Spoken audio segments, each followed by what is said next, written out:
지난주는 마태복음 28장을 살펴보는 시간을 살펴봤습니다.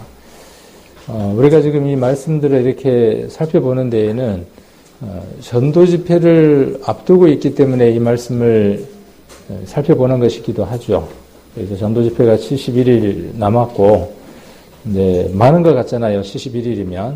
근데 돌아서면 바로 그날이 될 겁니다. 그래서 분명히 평가가 되겠죠. 눈에 보이는 걸로. 그 전도 집회 때 내가 누군가를 모시고 올 수 있는 분이 있었나 없나 하는 것은 우리가 주어진 이 시간들 속에서 얼마나 많은 사람에게 권하고 또 간절한 마음으로 그들 마음을 두들겼는가에 대한 결과가 7월 30일 날 나오겠죠. 우리가 하나님 앞에도 마찬가지일 겁니다. 분명히 하나님 앞에 서는 날이 있을 것이고 그 서는 날 우리가 어떻게 살았는가에 대한 분명한 평가를 받을 겁니다. 마음이 아니라 내 마음 가운데 품고 있었던 것들이 아니라 눈에 보이고 가시적인 것을 하나님은 분명히 우리에게 요구하고 계신다는 것을 우리 성도님들이 꼭 확인하셨으면 좋겠습니다. 우리에게 그런 능력이 있는 사람들이고 그럴 힘을 하나님이 주셨습니다. 힘을 주시고 하라고 말씀하시지 힘이 없이 하라고 말씀하시질 않습니다. 자주 드리는 말씀이지만 구원을 받지 못한 사람들이 열심을 내고 행함을 강조하고 그것으로 말미암아 하나님께 가까이 갈 수 있다고 말하는 것은 이단 가운데에도 가장 큰 이단이죠. 그것은 하나님을 거스리는 것이며 하나님을 대적하는 것입니다. 우리가 전도 집회 때 말하는 바는 그 부분을 가지고 이야기를 하는 것이죠.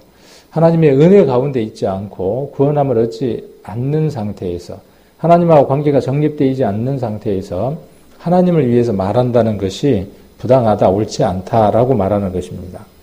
그러나 하나님의 자녀가 된 이후에는 성경 곳곳에, 제가 보는 성경은 그렇습니다. 성경 곳곳에 무엇을 말하느냐 하면 열심을 말하고 열정을 말하고 부지런을 말하고 행함을 수없이 말하고 있습니다.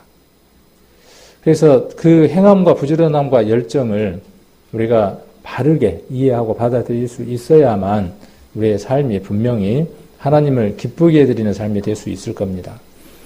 그래서 계속 그 말씀들에 이어서 말씀들을 우리가 살펴보고 있는 겁니다. 예수님은 십자가에 못 박혀 돌아가시고 난 이후에 부활하시고 난 이후에 다시 승천하시면서 들려 올라가시면서 지상에 남아있는 제자들에게 부탁하신 말씀이 우리가 지난번에 들었던 것처럼 가서 제자를 삼으라고 하는 것이었습니다. 우리가 7월 30일 날 하려고 하는 일들이 무엇인가가 중요한 것이죠. 우리 성도님들과 저와 또 우리 주님의 그 생각이 하나가 돼야 통일이 돼야 한 방향으로 갈 수 있는 것이죠. 우리가 만들려고 하는 것은 교인이 아니라 우리가 또 얻으려고 하는 것은 한 사람을 교회 안에다가 눌러놓게 하려고 하는 것이 아니라 예수 그리스도의 제자를 만들려고 하는 것입니다. 그것이 예수님의 명령이니까. 그래서 우리가 제자를 삼으려면 내가 제자를 삼을 수 있는 내용을 가지고 있어야 합니다. 내가 제자를 삼을 수 있는 능력이 있어야 합니다. 그래야 누군가를 제자를 삼을 수 있습니다. 지금까지 그런 설교들을 쭉 해왔다고 저는 생각을 합니다. 그러나 제 표현의 방식이나 또 방향들이 혹 전달되지 못해서 온전하게 또 받아들이지 못했을 수도 있습니다. 그러나 우리 성도님들이 그 방향으로 방향을 잡으시고 함께 이렇게 따라와야 우리가 하나님의 의를 함께 이렇게 이룰 수 있을 것이다라는 생각을 합니다. 그래서 우리 성도님들이 내가 제자인가 물어봐야 됩니다. 먼저는 내가 제자인가? 그리고 내가 어떤 스승을 만난 적이 있었는가? 내가 누군가로부터 가르침을 받은 적이 있었던가? 지난주에 말씀드렸지만 예수님으로부터 받은 것 말고요. 우리 교회 안에 혹 오해하는 성경 중에 하나가 뭐냐 하면 요한 1서가 있죠.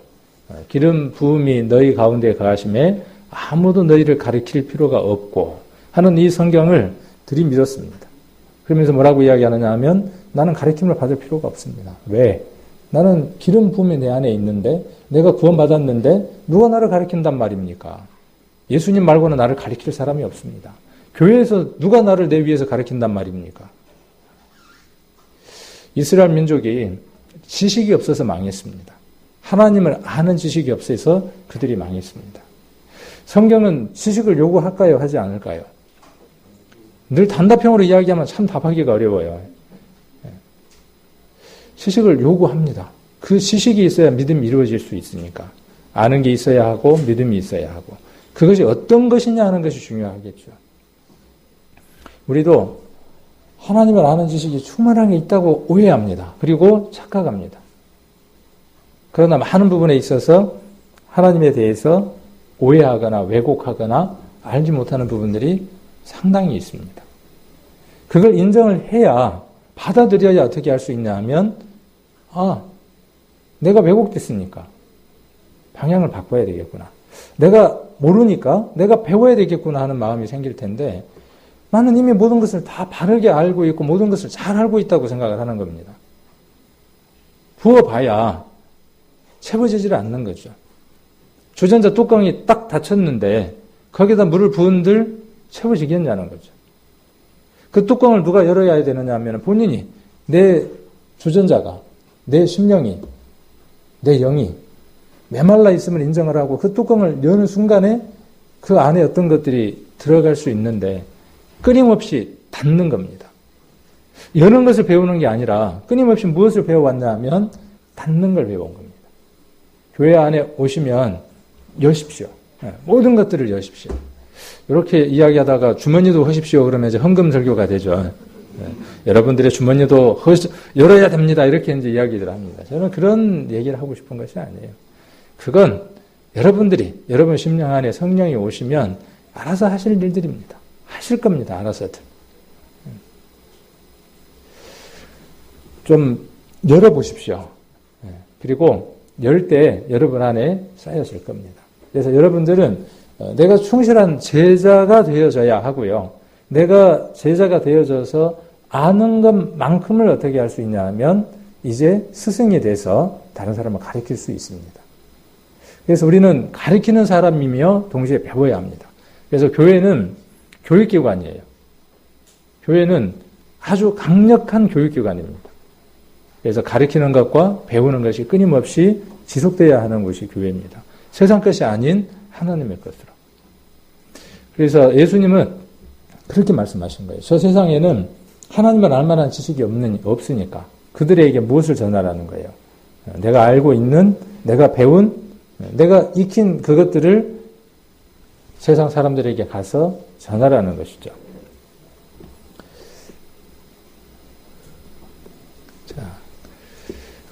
예수님의 명령이죠, 이것은요. 해도 되고 안 해도 되고 하는 게 아니죠. 명령은, 전시의 명령 불복종은 어떻게 해도 돼요?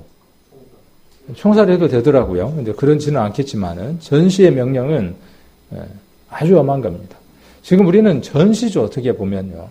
죽느냐, 사느냐의 그 갈림길 속에서 우리가 살아가는 겁니다. 내가 누구를 살릴 수 있느냐, 죽일 수 있느냐가 갈림길에 서 있는 삶들을 살아가는 것이죠. 내가 원하는 삶을 살아가면 나도 내 삶 가운데에 생명이 관통하지 못하는 것이고 다른 사람을 살릴 수 없는 삶을 살아가는 겁니다. 그러므로 다른 사람을 살리라는 것은요, 내가 산다는 것이 전제되어 있는 거예요. 그래서 이 명령은 해도 되고 안 해도 되고 하는 게 아닙니다. 목사는 이 명령에 해당되고 집사나 전도사는 해당이 안 되고 이런 게 아니라 누구나 다 이 명령에 해당하는 거죠. 그래서 명령이니까 가서라는 거예요. 가서. 그리고 뭘 하느냐 하면 모든 족속으로 제자를 삼는 거죠. 그리고 세례를 주고 가르쳐 지키게 하는 거죠. 이게 명령의 목적인데 명령의 목적은 어디에 있냐면 제자를 삼는 겁니다. 교회의 목적은 어디에 있냐면 제자를 삼는 겁니다. 성로를 만드는 건 맞습니다. 이 세상 가운데에서 구별되게 삶을 살아가는 사람을 만들어야 하는 건 맞습니다.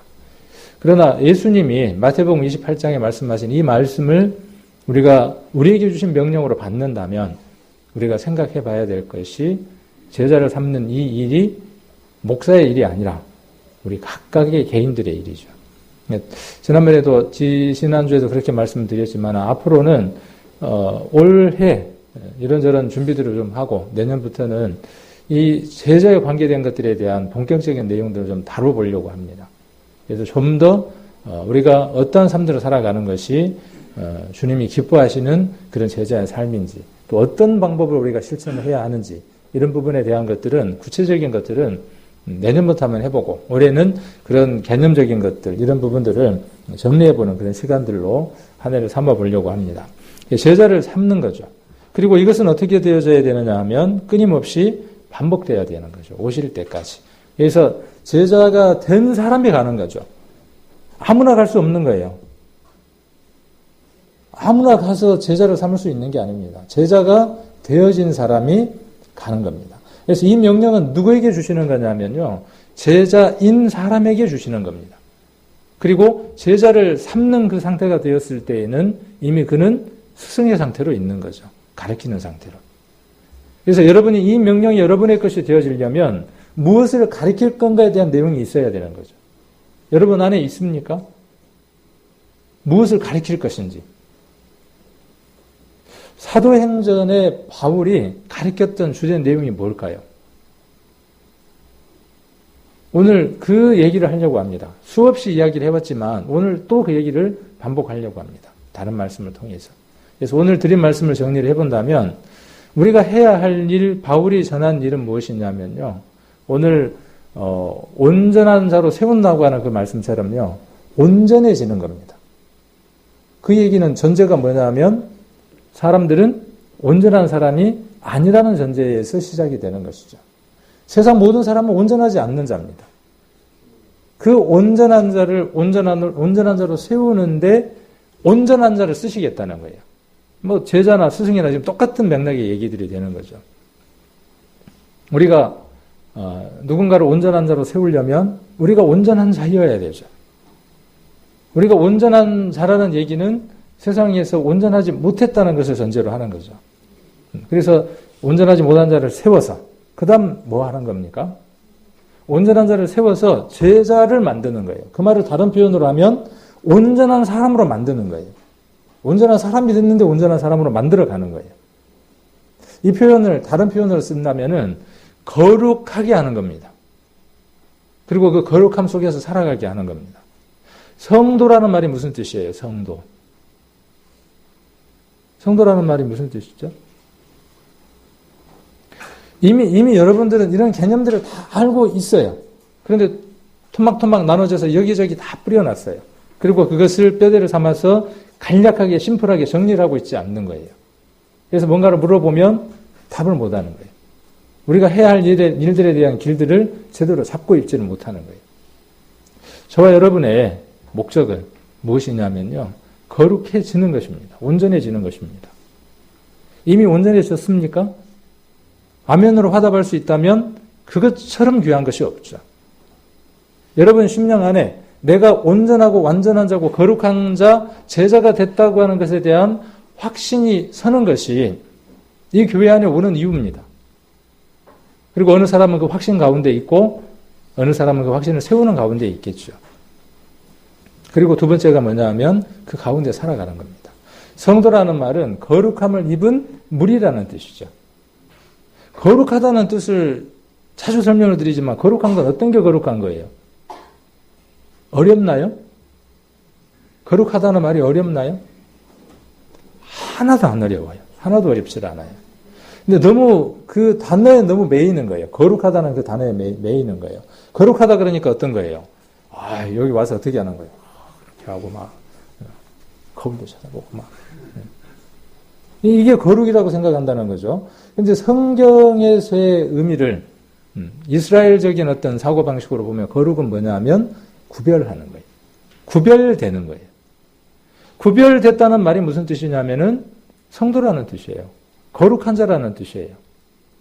온전하다, 완전하다는 말의 의미도 같은 맥락이에요. 구별되어진 삶을 사는 사람이 어떤 사람이냐 하면 거룩한 사람이에요. 온전한 사람이에요. 여러분은 구별됐습니까? 누구 마음대로요? 누구 마음대로? 네. 그렇죠.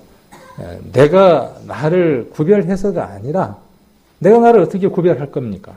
내게는 그 구별의 기준이 없는데 하나님이 세워놓으신 그 구별의 기준에 내가 부합된 마음과 생각과 뜻을 가져서 그 뜻에 내 생각과 의지를 맡기겠다고 결정한 순간 하나님의 거룩하심과 구별됨이 내 것이 되어지는 것이죠. 그럼 우리는 구원받았다고 이야기를 하고 거듭났다고 이야기를 하고 거룩해졌다고 이야기하고 영생 받았다고 이야기하는 것이죠. 그러면 거기에서 끝나는 것이냐 그 말이에요. 거기에서 끝나는 게 아니죠. 성경은 수없이 지금 앞에 이야기한 이야기에 대부분 할애를 하죠. 그리고 또 하나 어디에 할애를 하느냐 하면 그 구원을 받은 사람들이 어떻게 거룩한 삶을 이어가는가에 대한 얘기예요. 어렵나요? 그 얘기도? 거룩하게 산다 그러니까? 어떻게 하면 여러분 거룩하게 살 수 있습니까? 그것도 안 어렵죠. 여러분 어떻게 하면 온전하고 완전하고 깨끗한 삶, 흠없는 삶을 살아갈 수 있습니까? 어렵나요? 구별하면 돼요. 구별하면 되는 겁니다. 좀 안 좋은 표현으로 똥인지 된장인지 얼른 구별하는 겁니다. 만져보고 구별하면 될까요? 일단 생긴 모양은 비슷한데 뭐가 달라요? 똥인지 된장인지는 냄새가 다르죠. 냄새가. 근데 구현이 뭘 해보고 싶은 거예요?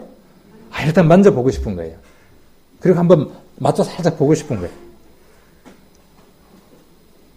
하나님은 아담과 하와가 거룩하기를 원하셨죠. 구별되기를 원했죠.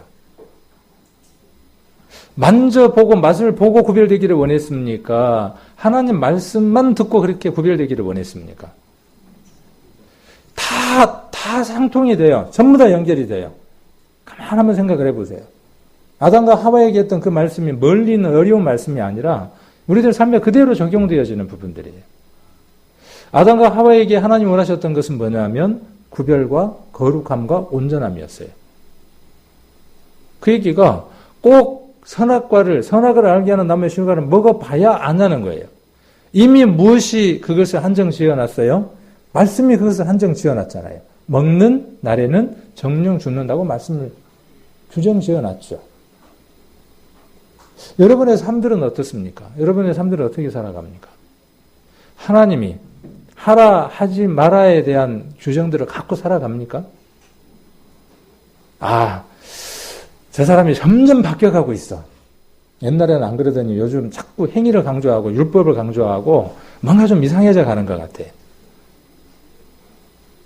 그렇게 생각을 하시면 정말 성경을 다시 한번 봐보십시오. 제가 율법을 강조하는 것인지 수없이 많은 성경들 한번 살펴보십시오. 구별하기를 원하시는 거예요. 근데 그 구별이 만져보고 하기를 원하시는 게 아니에요. 이미 성경 속에다가 어떻게 두신 것이죠? 이 성경 안에다가 아담과 하와에게는 그것을 먹는 날에는 정령 죽는다고 그 당시에는 짧은 내용 한 구절로 사용 가능했어요. 근데 지금 우리들에게는요. 이스라엘에게는 구별되어져야 될 것들이 많이 있었죠. 613가지나 있었죠. 그 가운데 대표적인 것이 10가지들이었죠. 그것들을 먹어보고 만져보고 그런 다음에 옳고 그름을 판단하라고 하는 게 아니에요. 하나님은 어떻게 말씀해 놓으신 거예요? 이미 그것은 하나님이 원치 않는 것이라고 규정 지어 놓은 거예요. 믿음은 어떤 겁니까? 믿음은 해보고 경험해서 얻는 것이 아니라 믿음은 무엇이냐면 말씀이 그러하면 어떻게 하는 거예요? 내가 준행하고 순종하고 복종하는 것이에요. 이런 면들을 보았을 때요. 우리가 갖고 있는 믿음이 상당히 많이 왜곡되어 있는 걸 볼 수 있습니다. 말씀대로 살아간다고 이야기를 하고 말씀 중심이라고 이야기하지만 말씀 있기는 합니다. 그러나 그 말씀을 누구 뜻대로 해석하느냐 하면 내가 좋을 대로 해석합니다. 내가 가진 교리나 내가 가진 생각이나 내 경험을 갖고 성경을 해석하는 거예요. 그러니까 뭐가 없냐 하면 변화도 없고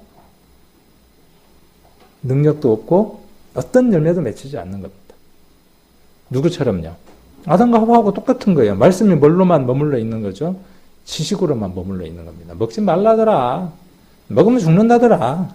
근데 일단은 어떻게 하고 싶어? 일단 한번 먹어는 보고 싶어. 그래서 에라 모르겠다 먹는 거예요. 그러니까 그게 뭐예요? 말씀 따로, 사는 것 따로. 별반 다를 바가 없잖아요. 자, 그런 부분들을 우리가 개선하고자 노력하는 그 한 일환으로서 우리가 제자라는 것들을 한번 생각을 해보는 겁니다. 자, 그래서 예수님이 가르친 것이 무엇인지를 우리가 명확하게 알아야 하죠. 그래서 28장 18절로부터 나와 있는 이 말씀들을 지난번에 이렇게 네 가지로 한번 정리를 해드렸죠. 대상이 누구인지, 어떤 것에 근거했는지, 어떤 사명을 주셨는지, 어떤 약속을 주셨는지에 대한 것들을 지난주에 한번 살펴보는 시간을 가졌죠. 그리고 예수님이 분부하고 가르치신 것이 무엇인지에 대한 것들을 우리가 마태복음 한번 읽어보라 그랬는데 읽어보셨나요? 마태복음 29장까지 다 읽어보셨죠? 아니, 안 읽어보셨어요? 마태복음 29장까지? 예 하는 분들은 좀 이상해. 29장까지 없는데. 28장까지만 있는데. 읽어봐야죠. 읽어봐야죠. 주일날 와서 듣는 이 설교들은 제게 적용된 말씀들, 제게 주신 말씀들을 여러분들에게 전하는 것이고, 여러분들은 여러분들에게 필요한, 여러분 현 주소에 필요한 말씀들이 있습니다. 여러분 눈으로, 여러분 마음으로, 여러분 영의 눈으로 성경들을 직접 보셔야 합니다. 사단은 그걸 못하게 만들었죠. 그렇게 해서 교회를 부패시켰어요. 그것을 고치기 위해서 얼마나 많은 사람들이 목숨을 걸고 수많은 시간을 보냈습니까? 성경을 번역하고 그 번역된 성경들을 지키기 위해서 얼마나 많은 피와 땀들을 흘렸습니까? 그렇게 해서 여러분들에게 볼 수 있는 성경들로 와 있는데 사단은 다시 이 성경을 못 보게 하는 겁니다. 어떻게 해서요? 바쁘게 만드는 거예요. 입에 뭘 달고 살아요? 오토바이가 도도도돈 하고 다니는 게 아니고 입에서 뭘 하고 다니죠? 바빠를 달고 다니는 거예요. 바빠. 이래서 바빠. 저래서 바빠. 들을 시간이 없는 거예요. 볼 시간이 없는 거예요. 꼭 본다고 할지라도 이상한 것만 어디서도 듣고 와. 그런 게 또 짭짤하니 맛이 강하니 좋거든요. 집에서 먹는 밥은 별로잖아요. 교회에서 듣는 설교는 맨 그 얘기 또 하고 돌려서 이야기하고 앞서서 이야기하고 맺혀서 이야기하고 지겨워 죽겠어요. 그냥.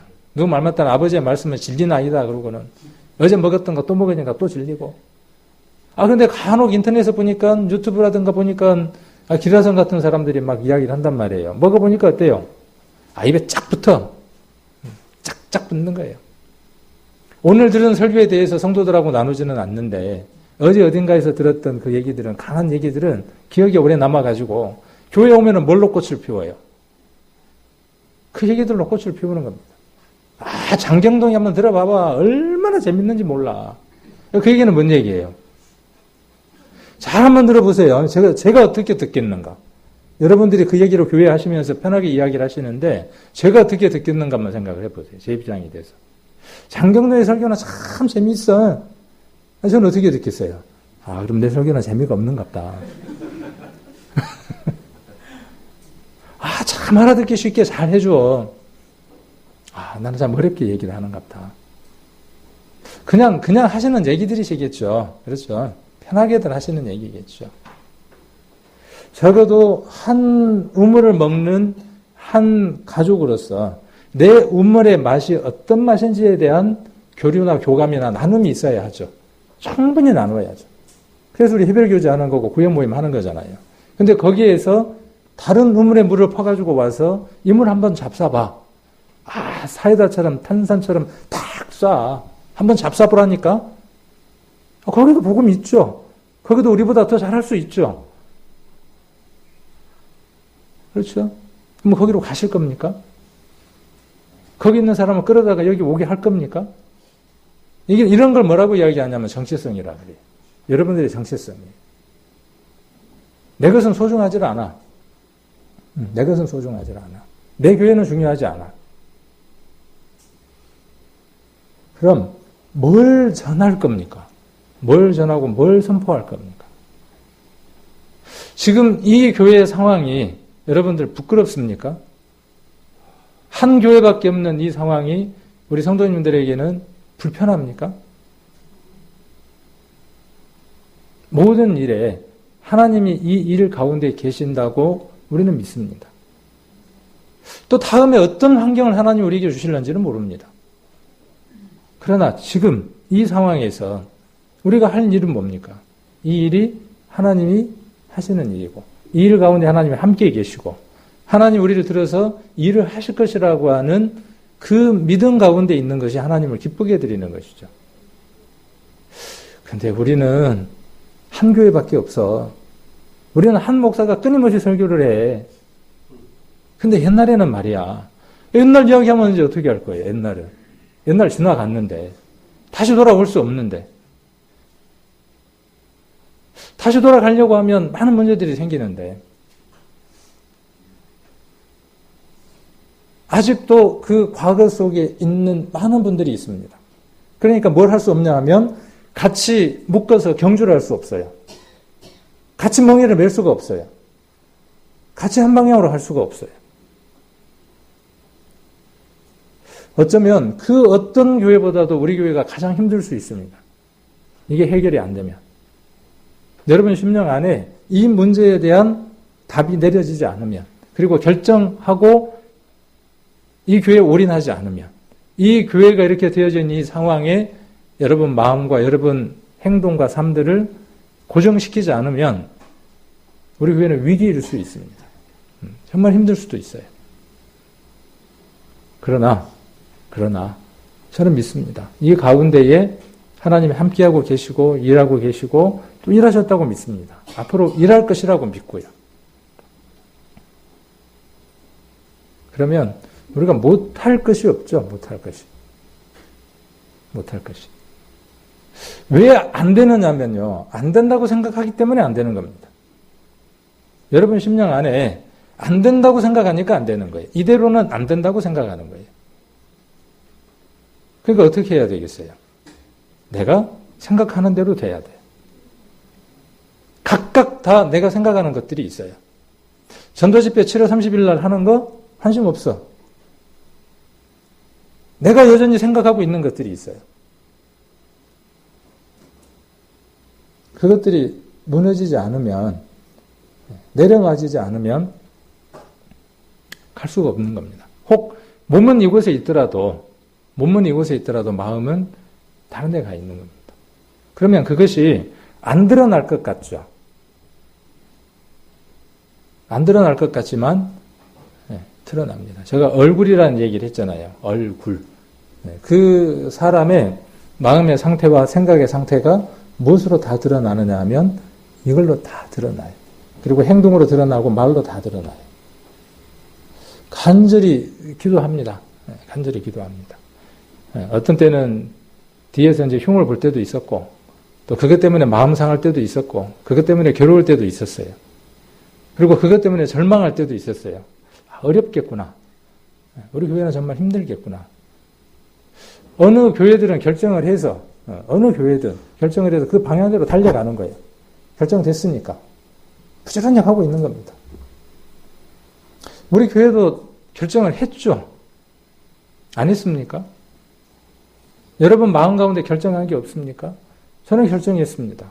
무엇을 결정했냐 하면 여기 있는 성도들과 함께 주님 오실 때까지 흩어지지 않고 마음 나뉘어지지 않고 지금 제가 계속 드리려고 하는 이 말씀을 기본으로 해서 변화되지 않고 변질되지 않고 더 선명하게 이 복음을 전하는 일에 매진하고 전념하리라. 그렇게 저는 결정을 했습니다. 제가 결정한 것과 우리 성도님들이 결정한 것들이 다릅니까? 여러분들이 제게 그렇게 결정하게 했잖아요. 그렇게 가면 될 겁니다. 틀림없이. 그럼 안 되는 이유는 어디에 있느냐 하면 안 된다고 생각하는 힘이 크면 클수록 안 되는 겁니다. 그 마음에 여러 가지 이유들이 있겠죠. 상황들이 있겠죠. 존중합니다. 그 상황과 생각들과 모든 것들에. 그러나 우리가 먼저 생각해야 할 것은 내 형편과 상황과 모양보다는 이 교회와 성도와 전체가 어떤 것이 바람직한가 하는 것이죠. 자, 그래서 이런 부분들을 성경을 통해서 가르침을 우리가 받고 있다는 거예요. 다른 곳으로 제가 얘기가 잠깐 방향이 좀 틀어지긴 했지만, 그래서 예수님이 가르치신 것이 뭐냐는 거죠. 뭘 배웠냐는 거죠, 우리가 이런 가르침들과 이런 것들을 제대로 배웠더라면, 또 알고 있다면은 많은 것들이 달라져 있겠죠. 달라져야 하고. 그래서 예수님이 가르치신 것들은 이런 것들을 우리에게 가르쳐 주셨어요. 지난번에 배운 대로. 여러분, 이 내용들을 다 숙지하고 계십니까? 학교에서 선생님이 교수를 하려면 뭐가 있어야 합니까? 교환도 있어야 되고, 내가 몇 주를 수업을 할 건데, 그 몇 주 동안의 수업 내용에 1주째는 뭐, 2주째는 뭐, 3주째는 뭐, 가르칠 내용이 있어야 되죠. 그거 없이 가르칩니까? 그리고 자기가 그 내용에 대해서 충분히 숙지가 돼야 온전한 교습이 이루어지는 거죠. 강의가 이루어지는 거고. 여러분들이 이제 제자라고 생각하는 것에서 벗어나야 돼. 내가 어린아이다라는 것에서 벗어나야 돼. 나는 이제 누군가로부터 어떤 도움을 받아야 된다는 사람에서 벗어나야 돼. 교회에 오는 거 누가 안 챙기니까 뭐 내가 꼭 나가야 되나 뭐. 누가 뭐 성경 읽으라고 문자 안 보내는데 내가 뭐 꼭 그거 뭐 성경 읽어야 되나? 다 어린아이인 거죠. 장성한 자는 어때요? 장성한 자는 돌보는 자예요. 어린아이와 장성한 자의 큰 차이점은 뭐냐면 어린아이는 혼자 뭘 못해요. 장성한 자는요. 스스로 혼자 어떤 일을 할 뿐더러 다른 사람을 돕는 사람이 장성한 자예요. 누군가를 돕는 사람이. 여러분은 어린아이입니까? 장성한 자입니까? 오늘 아침에 겨우 부부싸움 대판했어. 그래갖고 겨우 오기는 왔어. 승리했어요. 참 잘하셨어요. 자기 가정만 오셨으니까. 그것도 잘하셨어요. 자, 그런데 어제 저녁부터, 며칠 전부터, 지난주에 어떤 가정이 안 보이더라. 누가 안 보이더라. 가정에서 그 내용으로 서로 교제를 하는 겁니다. 내일 아침에 뭐 먹을까가 아니고, 이번 주에 누가 안 왔는데, 그 사람이 우리 기도나 우리 연락을 받고 그 사람들이 교회를 온다면 얼마나 좋을까? 구원받은 지 5년 된 사람이 그 생각을 했다면 그 사람 어른이에요. 구원받은 지 1년째 된 사람이 그 생각했으면 어른이에요. 구원받은 그날 그 생각했으면 어른이에요. 그런데 구원받은 지 30년이 됐는데 아침에 겨우 성경책 털어갖고 그것도 보니까 차 안에 성경책이 그대로 있어. 그 성경책 그대로 갖고 와서 그대로 앉아가지고 어린아이인 거죠. 평생 선생이 될 수 없는 겁니다. 그리고 가르친다면 뭘 가르치겠어요? 그걸 가르치는 거죠. 교회 올 때 느긋하게 오는 거 가르치고 성경 안 보는 거 가르치는 거고 좋은 선생이 되는 거죠. 그런 스승이 되는 겁니다. 그러면 그런 스승 밑에서는 누가 나오겠어요? 그런 제자가 나오는 거죠.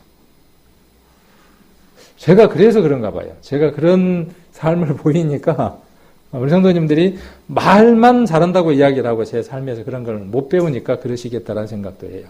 그래서 가르치는 자는, 앞에서 있는 자는 말과 삶이 일치되도록 발버둥을 쳐야 하겠죠.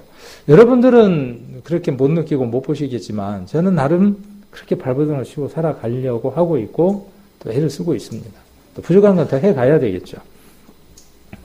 자, 그래서 이거는 꼭 숙지를 하셔야 돼요. 이 내용을.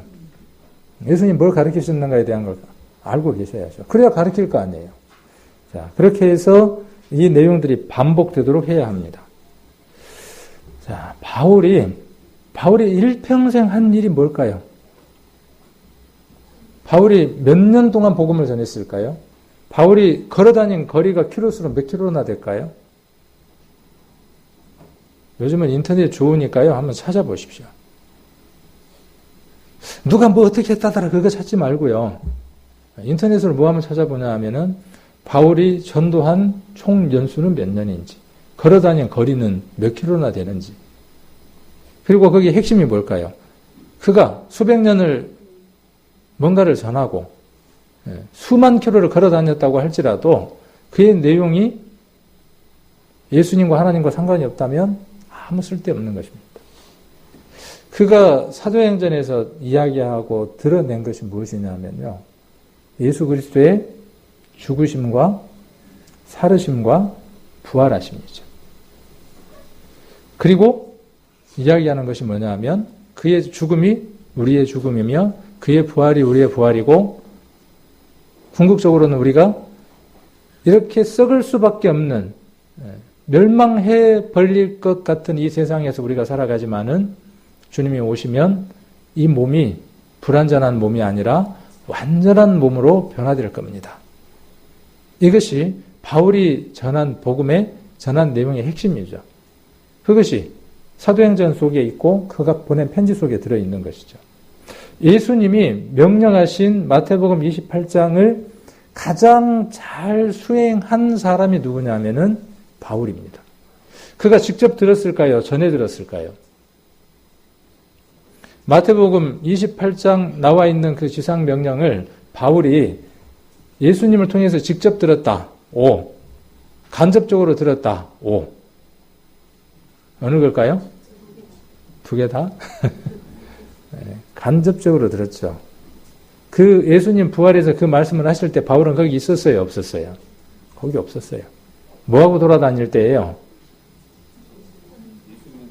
네.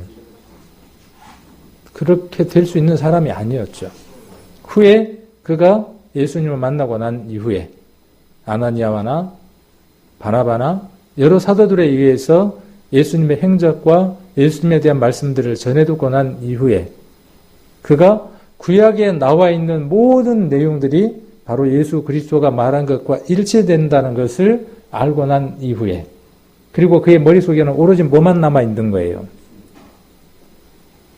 예루살렘과 유대와 사마리아와 땅끝까지 이르러 내 증인이 되라고 하는 그 말씀만 남겨져 있는 겁니다. 그리고 그대로 살아간 거예요. 그럼 그것이 바울에게만 있냐는 거죠. 바울은 이 골로새서를 통해서 자기가 어떻게 살았는가에 대한 얘기를 하고 있는 겁니다. 바울이 했던 게 뭐냐면 제자 삼는 일이었어요. 바울이 했던 일이. 제자를 삼는 일. 그리고 그 제자들이 또 어느 곳에 가서 제자를 삼고 그들이 교회를 형성했겠죠. 우리 사도행전 보면 1차 전도 여행 때 더베라고 하는 곳에서 제자를 삼았다는 내용이 기록되어 있는 걸 볼 수 있죠. 그 제자는 예수님의 제자라는 그 용어와 다른 용어입니다. 지금 제가 이야기하는 이 제자, 예수님을 통해서 예수님의 그 지상 명령을 통해서 만들어지고 형성되어지는 그 제자, 그 제자와 예수님 때 있었던 그 12제자와는 조금 다른 제자가 되어지죠.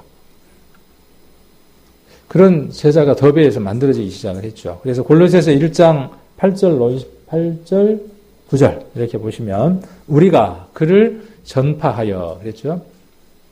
우리가 그를 전파하여 각 사람을 권하고 모든 지혜로 각 사람을 가르치면 각 사람을 그리스도 안에서 완전한 자로 세우려 함이니 이를 위하여 나도 내 속에서 능력으로 역사하시는 이의 역사를 따라 힘을 다하여 수고하노라.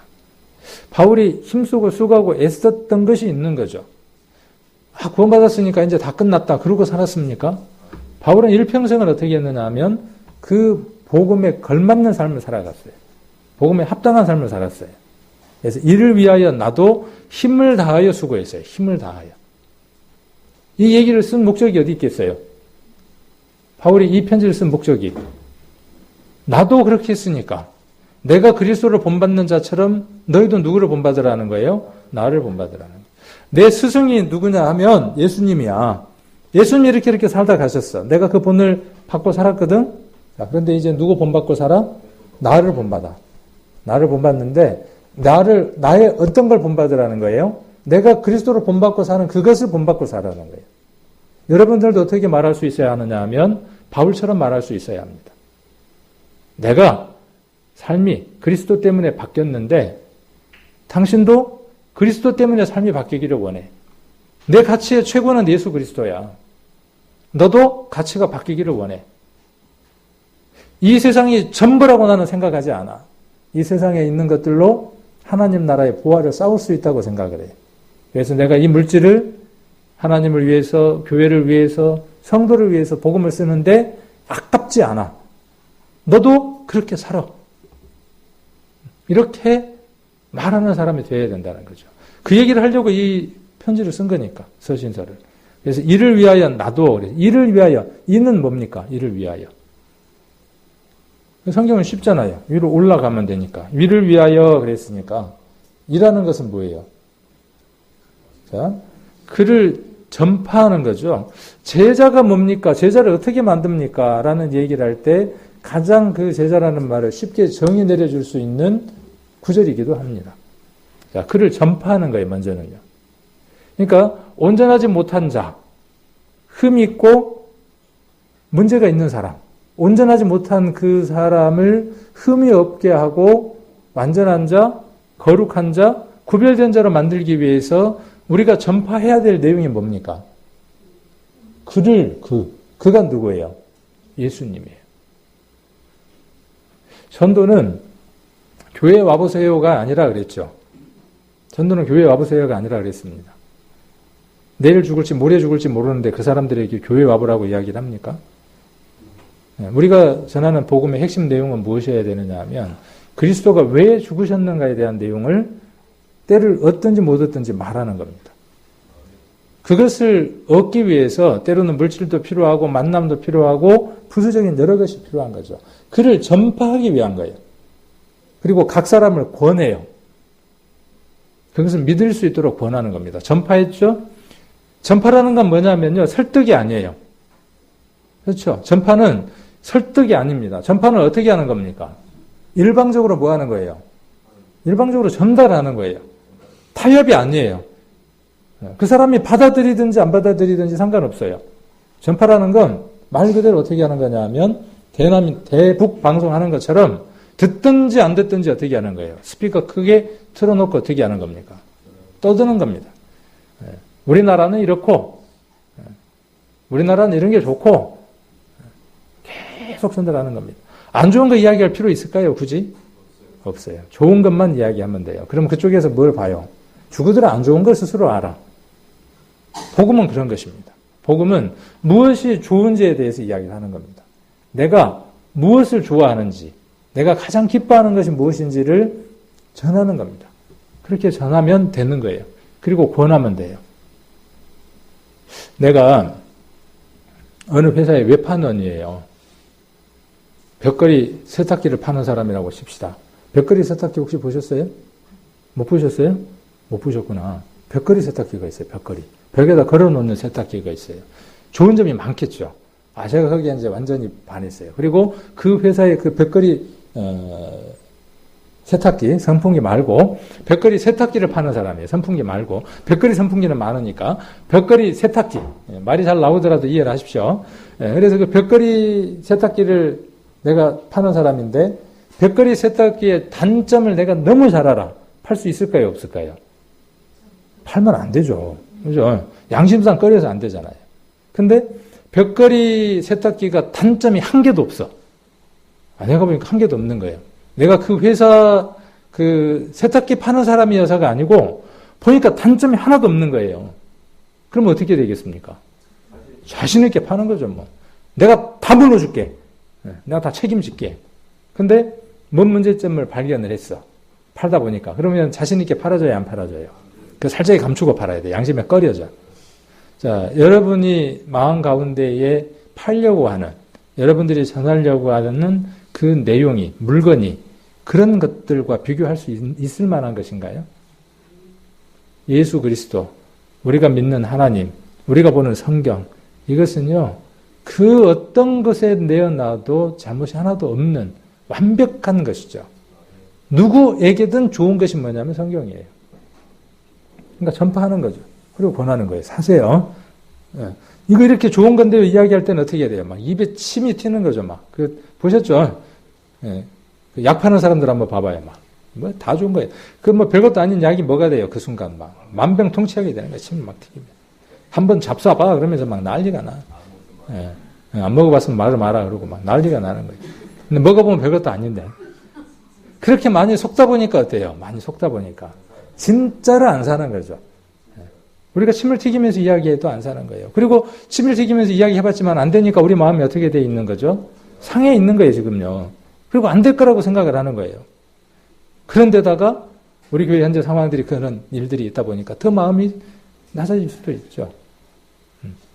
근데 이 모든 것들을 해결하는 대안은 무엇밖에 없냐 하면 내가 가진 이것이 무엇인가를 확인하는 방법밖에 없어요. 그 확인은 전해보면 알 수 있어요. 전해보면. 권하고, 그 다음 거기서 끝나는 게 아니죠. 그 다음 어떻게 해요? 모든 지혜로 각 사람을 가르쳐요. 앞에 있는 각 사람과 뒤에 있는 각 사람은 다른 사람이 됐습니다. 앞에 있는 각 사람은 뒤로 묵었어요. 흠이 있어요. 문제점이 있어요. 앞에 있는 각 사람은. 그 각 사람이 누구를 만나서 온전한 분, 완전한 분, 흠이 없는 분을 만나서 온전한 사람, 완전한 사람, 흠이 없는 사람이 됐어요. 자, 그 각 사람이 뒤에 누구예요? 뒤에 각 사람이에요. 앞에 각 사람과 뒤에 각 사람은 다른 거죠. 그래서 우리가 하는 일이 어떤 일이냐 하면 각 사람에게 예수 그리스도를 전파하고 권하는 거예요. 그럼 또 해야 될 일이 뭐죠? 자, 여기 이제 교회 안에 와 있는 각 사람에게 또 뭐 하는 겁니까? 가르치는 거죠. 각 사람을 가르쳐요. 그러니까 우리는 가르치는 자여야 되는 거죠.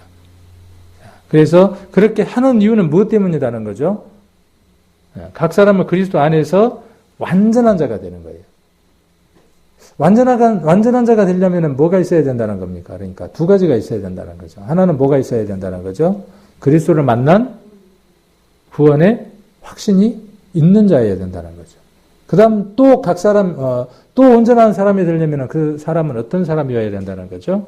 가르침을 받는 사람이어야 된다는 거예요. 어떤 가르침이에요? 그건 이제 뒤에 한번 이야기해 보도록 하고요. 그래야 온전한 자예요. 여러분은 지금 온전한 자예요. 자, 예수님은 완벽한 사람입니다. 예수님은 완벽한 하나님이에요. 자, 그래서 50하고 50이 더해져서 예수님이라고 하는 100이 됐어요. 자, 예수님은 완벽한 하나님이에요. 100% 하나님입니다. 예수님은 완벽한 사람이에요. 100%. 자, 그렇게 해서 200이 됐어요. 어느 게 더 맞을까요? 어렵나요? 반반이 더해져서 100이 되는 거죠. 그죠? 0.5, 0.5가 돼서 1이 되는 거예요. 네.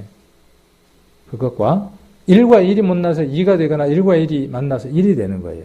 좀 어렵나요, 얘기가? 네. 예수님은 완전한 하나님이에요. 다음에 이런 기회는 다시 한번 성경을 통해서 이야기하도록 하고, 예수님은 완벽한 인간이에요. 그 둘이 만난 것이 우리가 믿는 예수님이에요. 근데 만일 50이면 우리는 문제가 생겨요. 그 비율이 문제가 생기는 거예요. 왜 이야기를 하느냐 하면 우리의 이치도 똑같아요. 우리도 거룩함을 받는 그 예수 그리스도를 만난 것이 50이어야 되는 게 아니에요. 그 다음에 거룩함을 살아가는 이 가르침을 받는 것이 50이어야 되면 안 돼요. 그렇게 해서 100을 세우려고 하는 게 뭐냐 하면 우리의 생각이에요. 자, 그 거룩함도 온전하게 100이어야 돼요. 그리고 우리가 살아가는 그 가르침을 받아서 그 가르침에 합당한 삶을 살아가는 것도 100이어야 돼요. 이 둘이 묶여져서 100이 되는 게 아니라 별개라고요.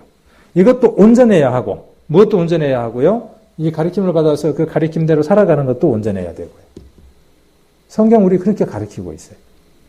이게 온전해졌으니까 이게 필요 없는 게 아니에요. 그렇게 가르치는 사람들이 있죠. 성화가 필요 없고 우리가 구원받았으면 그날 거룩해지는 것이다. 이렇게 가르침을 받는 것은 잘못된 가르침이죠. 자, 그래서 29절에 이를 위하라는 건 뭐냐면은 아까 제가 이야기한 대로 거듭나는 것과 거듭난 자 안에서 거듭난 사람이 어떻게 구별된 삶을 살아가는가에 대한 가르침이에요. 그 가르침을 받는 것. 그 가르침을 받을 수 있는 건 아무나 받을 수 있나요? 거룩한 삶을 이루어가는 그 삶을 배우는 사람은 어떤 사람이어야만 되죠? 거룩한 사람이어야만 가능한 거죠. 그 가르침에 아무나 참석할 수 있는 게 아니죠. 그렇죠? 그런 부분들을 우리가 이해해야 될 필요가 있는 거죠. 그래서 그것이 얼마나 우리에게 축복된 일인가 모릅니다. 지금 우리가 이런 가르침을 받는 것은요, 저 세상 밖에 있는 사람들은 이 가르침 속에 들어올 수가 없습니다. 이것은 조금 이따 성경을 찾겠지만 하나님의 사람이기 때문에 이 가르침을 받을 수 있는 겁니다. 그 가르침 속에 있는 겁니다. 자, 그래서 이를 위하여, 그 두 가지를 위하여 나도 내 능력 속에서 능력으로 역사하시는 이의 역사를 따라 힘을 다하여 수고하노라 하겠어요. 자, 이 얘기를 골로새서 1장 22절 한번 성경을 찾겠습니다. 찾으면서 같이 보시기를 원합니다. 골로새서 1장 22절.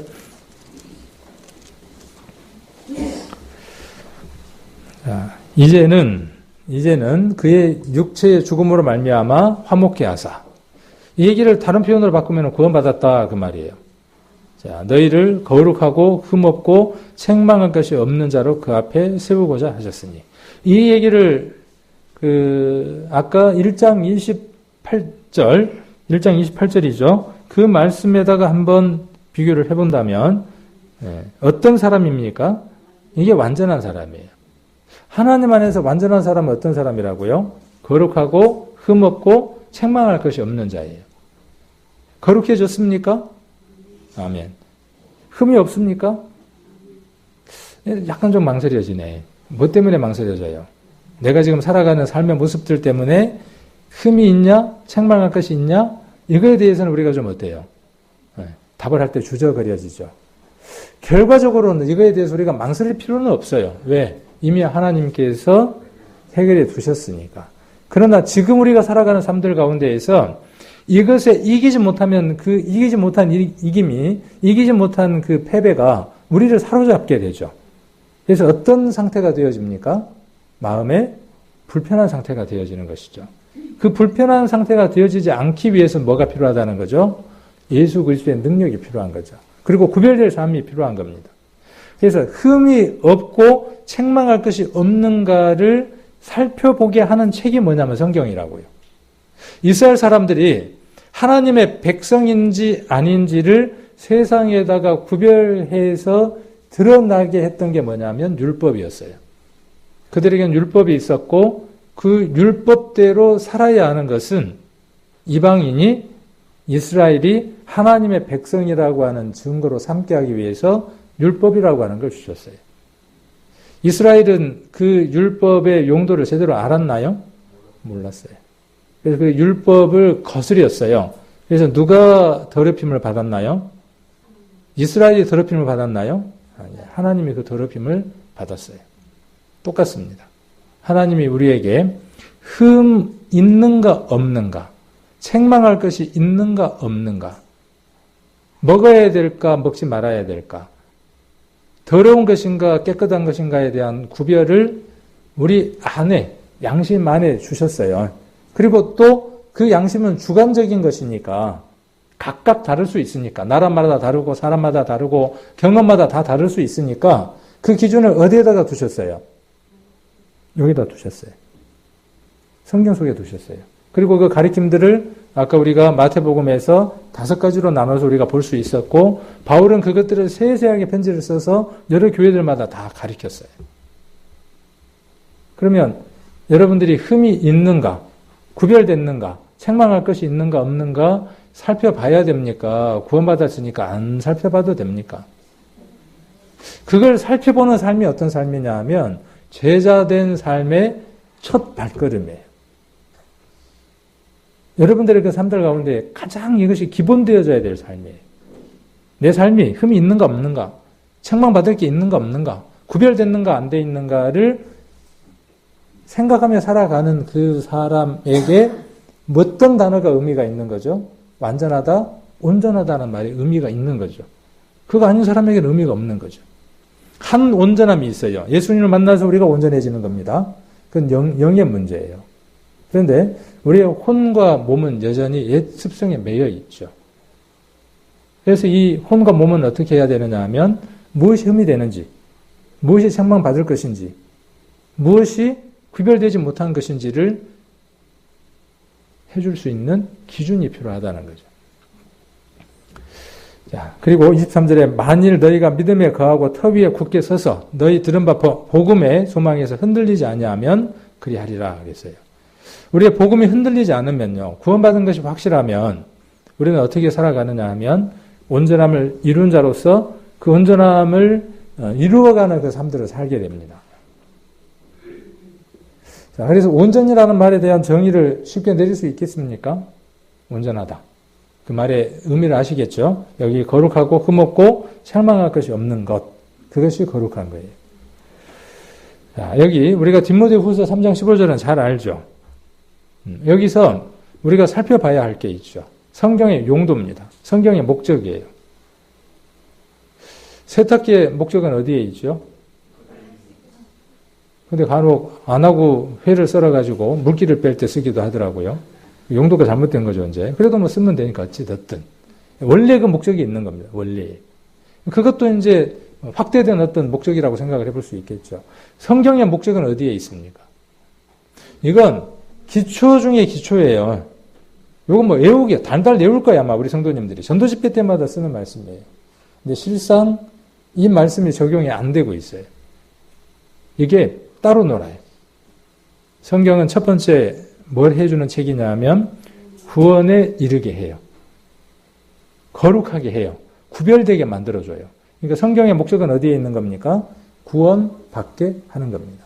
구별되게 하고 거룩하게 하고 흠없게 하고 하나님의 자녀 삼아주시는 그 말씀이 기록되어 있는 게 성경입니다.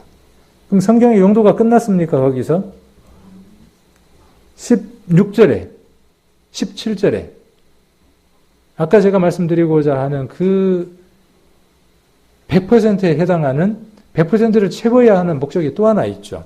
자, 15절이 100%예요. 여러분들이 99.9% 채우면 지옥 가는 거예요.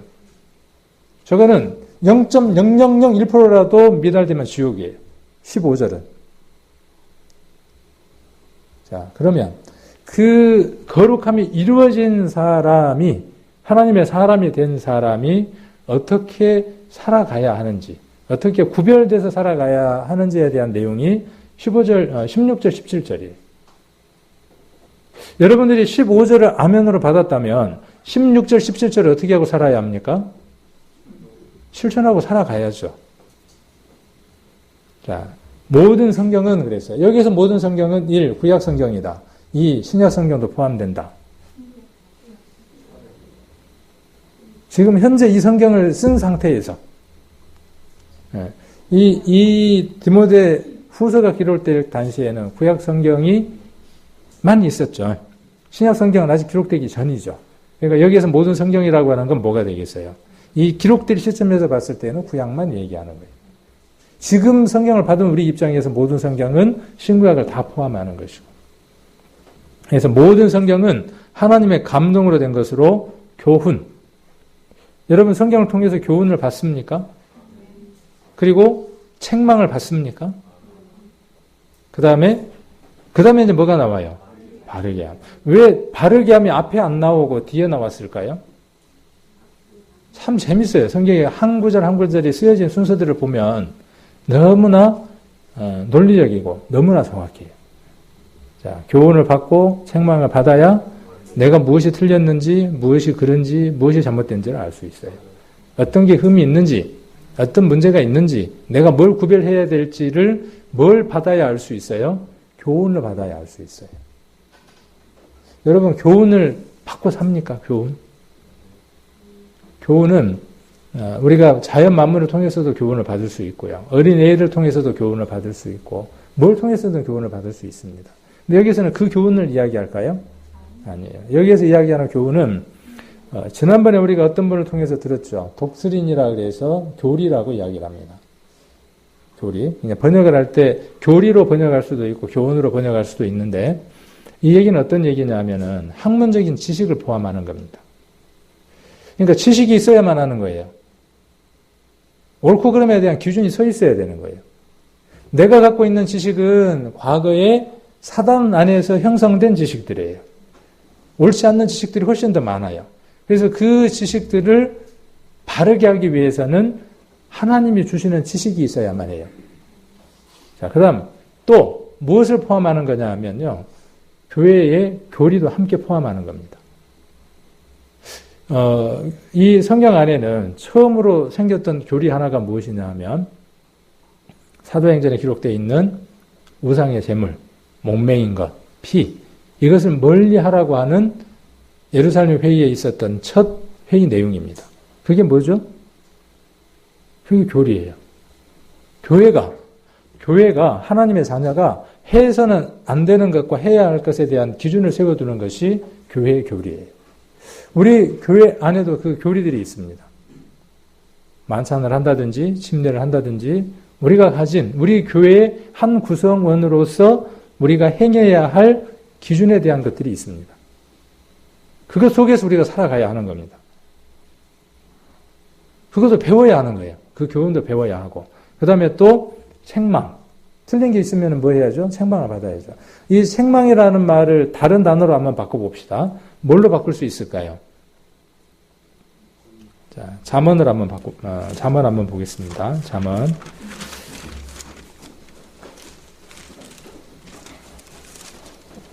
잠언 12장 1절입니다. 잠언 12장 1절. 같이 한번 읽겠습니다. 훈계를 좋아하는 자는 지식을 좋아하나니 징계를 싫어하는 자는 짐승과 같으니라. 책망은 무엇으로 받는 것이냐면요. 말씀으로서 받는 것입니다. 훈계를 통해서 지식을 통해서 바른 지식을 통해서 옳고 그름에 대한 기준을 들을 때 책망이 징계가 형성이 되는 겁니다. 그걸 싫어하는 사람은 짐승과 같은 거예요. 자기의 그릇된 모습이 있음에도 불구하고 그 그릇된 모습을 보려고 하지도 않고 혹 보여주는데도 불구하고 그것을 고치려고 하지 않는 것은 잠언에 그냥 짐승 같다 이렇게 표현을 했어요. 짐승은 그게 필요 없잖아요. 자, 그래서 책망이라는 말을 다른 말로 바꾸면 징계예요, 징계. 자, 그리고 바르게 함. 바르게 함이라는 말을 다른 말로 한번 바꿔볼까요? 교정이라는 뜻이에요. 교정. 여러분의 삶들이 예수님 만날 때와 시간이 지나서 지금 현재 이루어져 있는데 무엇이 바로잡아졌습니까? 바로잡아진 게 있습니까? 그러면 꼭 뭘 자꾸 들이미느냐 하면은 나 구원받았잖아요. 그렇게 들이민다고요. 그거 백인지 안다니까요, 제가. 그게 백인지 인정한다고요. 예수님이 완벽한 하나님이라는 것 믿어야 한다고요. 그러나 또 뭣도 믿어야 한다고요? 예수님은 완벽한 사람이라는 것도 믿으셔야 한다고요. 그러나 예수님은 죄가 있었어요, 없었어요? 그 삶을 우리에게 원하시는 거예요. 거스리는 삶을. 하나님을 거스리지 않는 그 삶을 우리가 살아가기를 원하시는 거예요. 그것도 몇 프로여야 돼요? 100%여야 된다고요. 누구 능력으로 그걸 살아가야 합니까? 예수 그리스도의 능력으로 그걸 살아가야 하는 거예요. 그러면 내가 비틀어진 게 있었으면 바로 잡아야죠. 우리 교회에 세척기가 있잖아요. 식기세척기. 젓가락을 보면 어떤 데 보면 휘어져 있어. 제가 모를 줄 알아요. 다 알거든요. 네. 밥을 먹다 보면 젓가락질이 좀 이상해. 이렇게 젓가락질 하다 보면. 젓가락을 해갖고 보면 이렇게 틀어져 있어요. 불편한 거예요. 그럼 어떻게 해야죠? 이렇게 해보고 갖고 발려야죠. 안전하게 발려야죠. 그러면 손에 착착 감겨. 잘 집어져요. 하나님 우리를 도구로 이렇게 사용하실 터인데 사용하시고 싶어 해요. 그런데 비틀어져 있거나 꼬여 있어. 들어다 쓰려고 하니까는 어떻게 쓸 방법이 없는 거예요. 그래서 무엇으로 우리를 바로잡는다고요? 말씀을 통해서 바로잡는다고. 그래서 우리가 그 말씀에 반응하려고 하지 않는 한은 변화가 없는 겁니다. 그래서 교육하기에 유익해요. 자, 17절. 이는 하나님의 사람으로 온전케 하는 거예요. 그래서 교육은, 우리가 받는 교육은 뭐냐면 하나님의 사람이기 때문에 받아야 하는 교육이에요. 자, 그리고 모든 선한 일을 행하기에 온전케 하려 함이라 그랬어요. 그러면 목적이 있고 그 목적이 이루어지고 나면 또 다른 목적이 있는 거죠. 우리가 하나님의 사람인 것이 우리의 목적이에요. 이 세상에 살아가는 인생의 모든 목적은 어디에 있느냐 하면 하나님의 사람이 되어야 해요. 그 목적을 이뤘습니다. 끝나는 겁니까? 아니죠. 그 하나님의 사람이면 하나님 사람다운 삶을 살아야 해요. 그게 하나님 사람으로 온전케 되는 거예요. 그럼 어떻게 해야 온전한 삶을 살아가느냐? 여기 나와 있는 대로 교훈도 받아야 하고 책망도 받아야 하는 거예요. 그렇게 해서 발려줘야 돼요. 교정이 돼야 돼요. 수정이 돼야 돼요. 자, 그럴 때 저 사람은 하나님의 사람이네. 광명생명교회 댕기는 사람들은 확실히 뭔가 달라. 이단이라고 보일 정도의 삶을 살아가는데 구원만 줄기장창 외치는데 보니까 정말 그 구원에 걸맞는 삶을 살아. 믿으려면 저 교회 다니는 사람 정도는 믿어야 돼. 이렇게 돼야죠.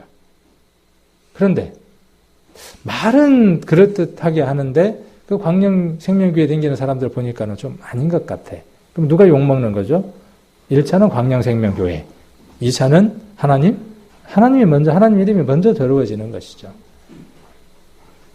그래서 우리의 삶 안에는 하나님의 이름이 따라다니니까.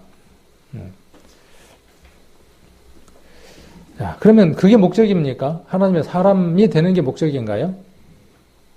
어디에 목적이 있어요? 목적이. 자, 여기. 선한 일을 행하기, 온전케 하기 위한 것이죠. 선한 일. 하나님이 기뻐하시는 일. 그 일을 행하게 하기 위해서 하나님의 사람으로 온전케 돼야 되고 그 일이 이루어지기 위해서 우리를 구원받게 하셨다는 거죠. 여러분, 우리가 해야 할 일은 뭐냐면요. 이 일을 하는 겁니다. 선한 일을 하는 겁니다. 선한 일. 하나님을 기뻐하시는 일을 하는데 그 하나님이 기뻐하시는 일은 두 가지라고요. 먼저는 맛이 가버린 사람들, 상해버린 사람들. 그렇죠? 그 상하고 맛이 간 사람들을 어떻게 하라고요? 온전케 하라고요. 흠이 없게 하고 거룩하게 만들어주라는 거죠. 비누로 깨끗이 씻기면 되겠죠. 된다고 그랬어요? 안 된다고 그랬어요? 전도집회 때. 허다한 비누를 쓰고 잿물로 씻는다고 해도 안 돼. 근데 뭘로는 돼요? 예수님으로. 그러니까 우리가 이야기하는 게 뭘 전파하는 거예요? 아까 갈라디아서 1장 28절에 누구를 전파하는 거죠? 그를 전파하는 거예요. 그래야 깨끗해지고 거룩해지니까. 거룩해진 사람은 어디로 오죠? 거룩해진 사람은 여기 오지 마라 그래도 우리 교회로 와요. 온 사람들에게 우리가 해야 될 일이 뭘까요? 자, 그러면 거룩한 사람이 어떻게 살아야 해? 집에서는 이렇게 살아야 돼. 회사에서 이렇게 살아야 돼. 네 자신이 혼자 있을 때 이렇게 살아야 돼. 이렇게 가르쳐야죠. 그게 누구를 기쁘게 해드리는 일이라고요? 하나님을 기쁘게 해드리는 일이라고요. 그러려면 우리가 그 가르침을 알아야 한다는 것이죠. 오늘도 준비된 건 많은데 여기까지만 하겠습니다. 다음에 이어서 말씀들을 더 나눠보려고 합니다. 우리 성도님들, 온전한 게 뭔지, 완전한 게 뭔지, 이 단어들을 성경을 통해서 한번 쭉, 제가 이렇게 지금 끌어가는 것처럼 한번 성경을 통해서 쭉 방향들을 잡아서 한번 정리를 해보시면 그 은혜들이 있지 않을까 하는 생각을 합니다.